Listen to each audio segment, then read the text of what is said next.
Kennedy's getting more and more apprehensive because he's like, everyone's going to know it's us. And this is going to turn into a disaster. No, it's not. No, it's not. The day shows up and Kennedy says, you can have this, but there are no American airstrikes. No air support. This was a big deal. Well, the Cuban refugees, trained refugees, right, they show up in Cuba, and guess what had happened? Castro found out about this and was waiting on them. And it was a disaster. A bunch of them were killed, a lot of them were taken into custody, many of them were tried. It was a disaster. And it was public. And Kennedy had to go on national television and took 100% responsibility for the failure. Meanwhile, he is unhappy with the CIA. And the CIA is unhappy with Kennedy because Kennedy wants to put controls on them. If you watch that really cool movie I told you about, one of the coolest spy movies called The Good Shepherd, it starts off with the Bay of Pigs and goes backwards. Like it starts with the Bay of Pigs, this horrible thing that just happened to the CIA, and that's where they're at, and it kind of goes all the way back to World War II and the beginnings of the CIA. If you haven't, it's really, really good if you haven't seen it. So that's what happened with the Bay of Pigs. All these exiles want to overthrow them. We also tried another attempt to assassinate him called Operation Mongoose. And Operation Mongoose in the end didn't work, and then we just sort of scrapped trying to kill Castro after the Cuban Missile Crisis, and you'll see why. The Cuban Missile Crisis sort of settled us into sort of a long-running, we're not going to talk to you, you don't talk to us. Cuba and America still don't really have any relationship. It's really weird too because they're so close to us. We have a lot of cultural commonalities. We have a lot of Cuban Americans here. It's really a pretty island. They can do well with us, but we don't officially talk. People are kind of hoping that once Castro's still alive, that once Castro dies and maybe his brother, who's named Raul, who is also in charge now, once he leaves, maybe it'll open up. He's not young. I mean, he took control in 1959. So that's what? He's probably like 40. Yeah, Castro's like, so he's like 50. Let's say it's 54. He was 31, I think, when they took over. So how many years has that been? 59 or something? He's like 80-ish. Yeah, in his mid-80s. He's in really bad health. He's been in bad health for a long time. He's an interesting dude. He was an attorney for a while, and he's an interesting fellow. People who interview him, he is really charming. So people who interview him, like even Americans who have interviewed him over the years, leave liking the guy. He's a great speaker. You know, for whatever reason, communist leaders are always really good speakers, right? And Mao was crazy, but he... the point of communist leader. Just throwing that out there. The point is to be a good speaker. No, but like how are you supposed to lead people and take over? And yeah, to be fair, people who radically change governments tend to be influential. Yeah, I mean, Huey Long was a great speaker. Hitler was, I don't know if he was a charmer. I was going to law school, and throughout this whole class, all these horrible people are lawyers, and it's totally ruining my goals for my life. Well, great people are lawyers too. Thomas Jefferson was a lawyer. Okay, but this makes me want to be a lawyer so I can take over the world. No, tons and tons of great people are lawyers. I mean, most presidents are lawyers. Bill Clinton was a lawyer. There you go. Barack Obama, lawyer. Quite a few last presidents. Why is it lawyer and not lawyer? Yeah, Isn't it pronounced lawyer? It's lawyer. Go ask Miss Wright. Okay. Plenty of famous people have done great things as lawyers or lawyers. In fact, if you want, you can be a lawyer for the ACLU, right? You'd like that, right? You can help out women's causes. You can be a lawyer for the. I have a friend of mine who's a lawyer for poor people. Like he works for a place that just helps out desperately poor people who can't afford it. I'm going to be a children's Yeah, advocate. he hates it. Yeah. Like he likes helping humans, but it's kind of hard for him after a while. He's like, stop being so stupid.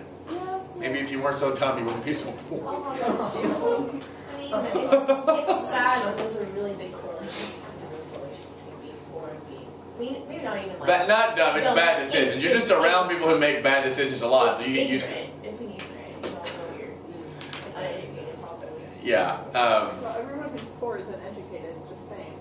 Do what? No, I'm saying. Everyone who's poor is ignorant or uneducated. That's true, No, I but was just saying there's a correlation. but there's definitely a correlation between lack of education and poverty. You can't deny that.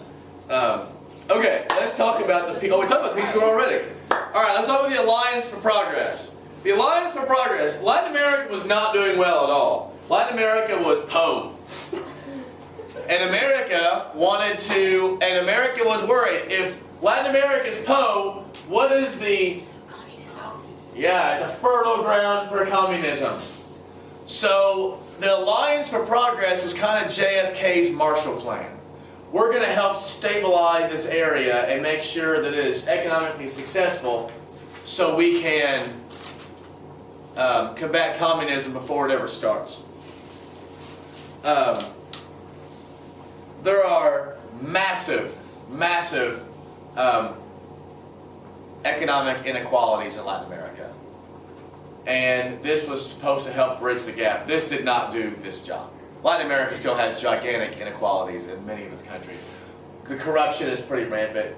And I can't speak to why. I don't know enough about it. I've taken 2 Latin American civ classes, but I can't, I mean, when corruption is all you know, it's hard not to be corrupt. The country gets used to stuff like that. Brazil's doing great. Brazil's doing well. Argentina is doing a little better. So there are some glimmers of hope, but a lot of it is still has a lot poor people. Like in Venezuela and Peru, those areas, Bolivia have a lot of poor people. So this doesn't work as much. But that was the attempt. So he is attempting to combat communism through economic aid. Let's talk about the Berlin Wall. The Berlin Wall wasn't up until 1961. Khrushchev had actually, Khrushchev saw Kennedy as being weak. And he wanted to pressure Kennedy. He saw that this is a young guy. This is not Eisenhower. This is not Truman.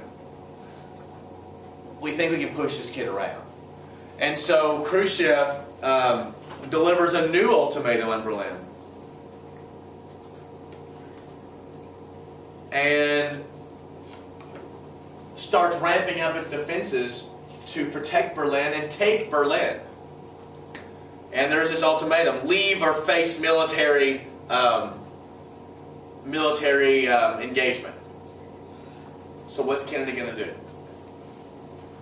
Well, one of the most famous speeches he's ever given was actually in Berlin. Have you ever seen that speech he's given in Berlin? It's really great. He goes to Berlin to the Brandenburg Gate. First thing he did actually is he increased military spending by $3.2 billion, which in 1961 was a lot of money. Not that it's not now, but it's for the military it was quite a bit. He props up Western defenses and essentially lets Khrushchev know that he will dig in. He's not giving up Berlin. No president could afford to give up Berlin. What lesson are they learning from? Appeasement, right? And this is going to come into a really big deal when it comes to the Cuban Missile Crisis. So Khrushchev says, all right,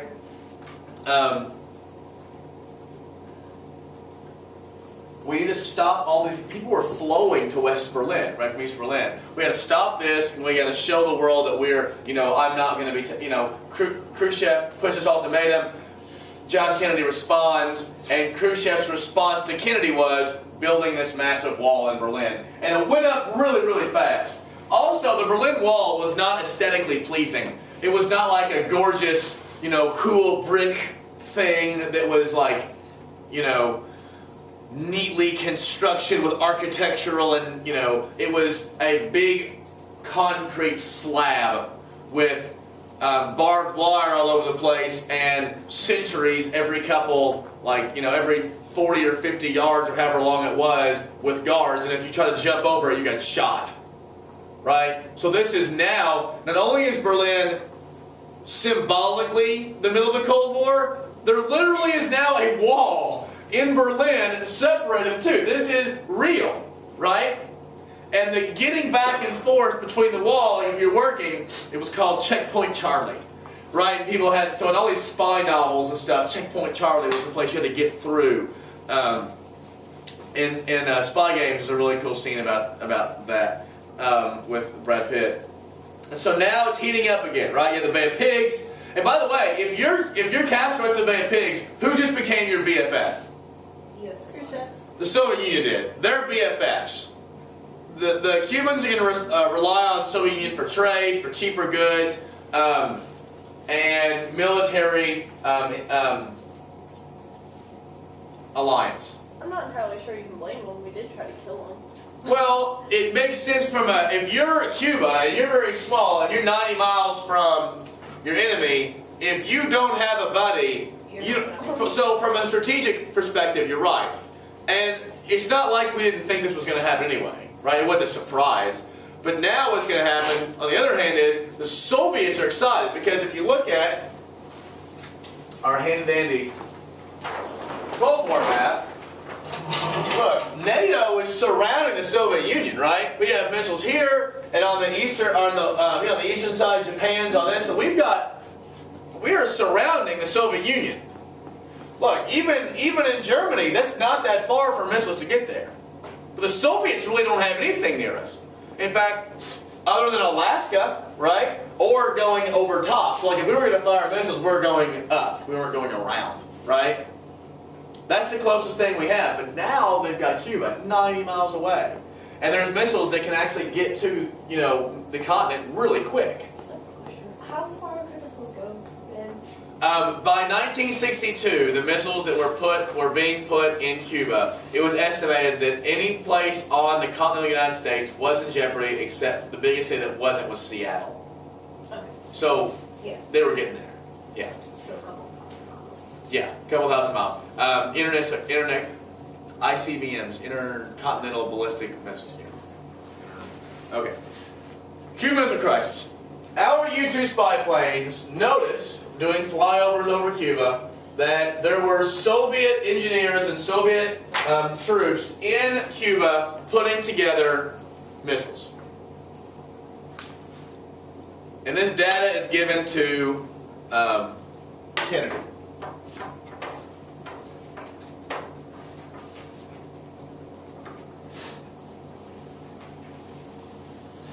I like your missiles. Do what? Yeah, they're really big. So what is John Kennedy going to do? What do you do? Can you allow nuclear weapons to be here? Long-range nuclear weapons. No. Or tactical No, you can't. No. But here is now the chess game they're going to play. Right? You guys like chess? How do you win in chess? You have to think a bunch of moves ahead and anticipate what your enemy's going to do, right? If we invade Cuba, the second we do that, what will the Soviet Union do? What are we going to take? Attack what? Berlin. You get Cuba, you give up Berlin. But you have done what? You've sworn to protect Berlin. This is your line of sand. This is the Soviet line of sand. Your other line of sand is they can't have nuclear weapons here. Do you see? This is a stalemate, but everything is unreasonable. So what we also are talking about, maybe we can blockade them. Not let anything else come in. But there are two problems with that. What's the two problems with blockading Cuba? It is an island. Well, They can control. there are already missiles. That doesn't do anything about the missiles already there, right? And, I don't know if you knew this, so I'll tell you, blockading a country is considered an act of war. So you're essentially declaring war, which gives the Soviet Union. So here's what we did. We did not declare a blockade. We declared a quarantine. We quarantined Cuba.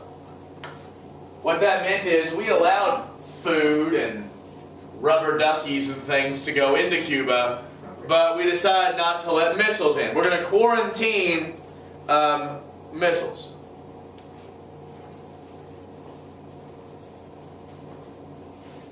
Have your rubber duckies.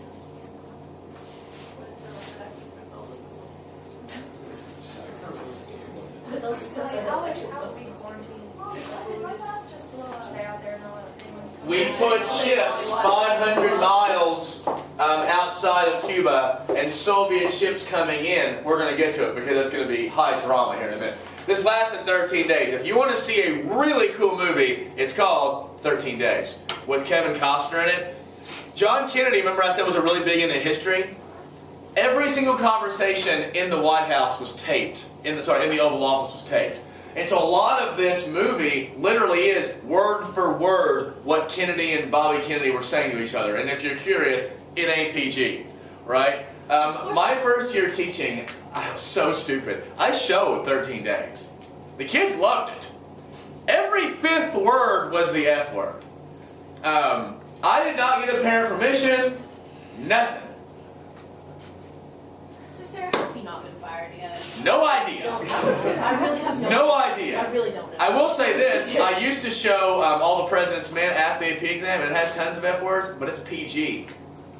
What? Oh, if it's made in like 1970s. The 70s, Yeah. unless it was straight porn, you're getting a PG, right? Yeah. And so there were F words, they were like, Mr. Sarah, we didn't sign a permission letter. I was like, PG! Off the hook. Can't get in trouble. It says. But this quarantine now does not get rid of the missiles in Cuba. So we still know what to do with the missiles in Cuba. The military wanted to attack. They were amped up to attack. Kennedy was having to control them from attacking. The whole time he's meeting with his advisors, and for a while this was kind of in secret. Finally it comes out that we are quarantining Cuba and that there are aggressive nuclear weapons in Cuba. And the country goes ape. Lines, you couldn't get into confession. There were lines around the block into confession. Everyone who had dug a bomb shelter, stocked it up and got ready. Right? This was it. We knew that an attack on Cuba, we might trade weapons. We send ours, they send theirs, and they literally pass in the air on the way to world destruction. Do what? Can you like... Can you hit each other? Yeah. We actually have some technology to do that now. Oh, that's so cool. Now, it didn't work very well. Oh, well. We can do what? Wasn't there something signed that said no Oh, yes. anti-ballistic missile or no Yeah. anti-ballistic missile technology? The Russians don't want it because we're ahead of them on this, and what they're worried about is if we have it's called a Strategic Defense Initiative. It was nicknamed in the 80s Star Wars. We'll get to it.